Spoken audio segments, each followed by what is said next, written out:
2014లో అధికారంలోకి వచ్చినటువంటి చంద్రబాబు నాయుడు పోలవరాన్ని, అమరావతిని పూర్తి చేసి తన టెన్యూర్లో నిరూపిస్తానని చాలా చెప్పడం జరిగింది.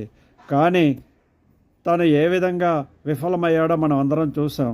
2019 నుంచి 2024 వరకు ఏదో పరిపాలన జరిగిందని వాళ్ళు విమర్శిస్తున్నారు.